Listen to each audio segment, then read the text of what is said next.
might just find protecting you the next time you're at a public event, that's got a lot of people.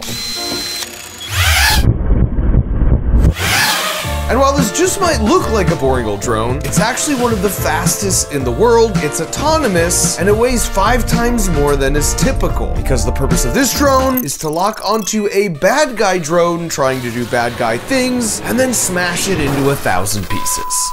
Now that drones have become so incredibly cheap, fast, and maneuverable, it's only a matter of time before they're used to carry explosives, to attack key infrastructure, or even worse. But before you get too worried, there's some good news here. And so today we're going to take a look at all the latest technologies being developed to combat this very possible scenario. And then after we see how the pros are doing it, we'll investigate how a few backyard YouTube engineers would handle the same problem. And I don't want to give too much away, but it might involve giant dart turrets, Tesla coil water guns, and the world's largest vortex cannon. Now to kick things off with the pros, I headed down to a company called Anduril, who are one of the leaders when it comes to drone defense, where I met up with their founder, Palmer Luckey, who, by the way, you might recognize as the dude who dropped out of school at 19 years old to invent the Oculus VR headset. And right out of the gate, he set the stage. The United States has the ability to defend against fighter jet attacks or bomber invasions, and zero ability to control what happens in the first few hundred feet of our airspace. That's the thing we have to solve. We have to tame the Wild West. Palmer explained to me there are 6 primary ways to take out a drone with bad intentions,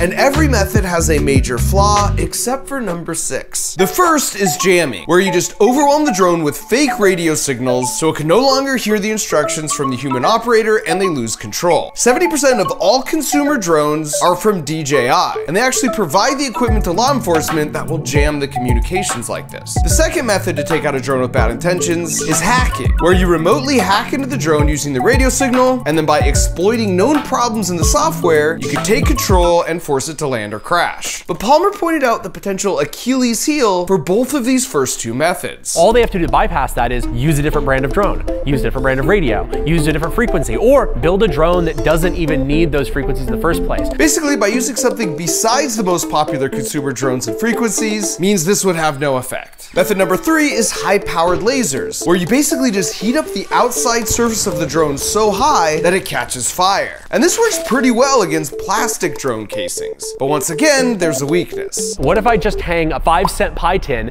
It takes orders of magnitude more energy to burn through a metal reflective pie tin. It just doesn't work. The next method is a focused beam of microwave energy like an EMP. The goal here is to induce a current in the drone electronics so high that it fries the brain of the drone. But as Palmer explained, all a bad guy has to do to mitigate this is to buy some cheap copper tape from Home Depot, and once you cover the body of the drone, it becomes practically invisible to the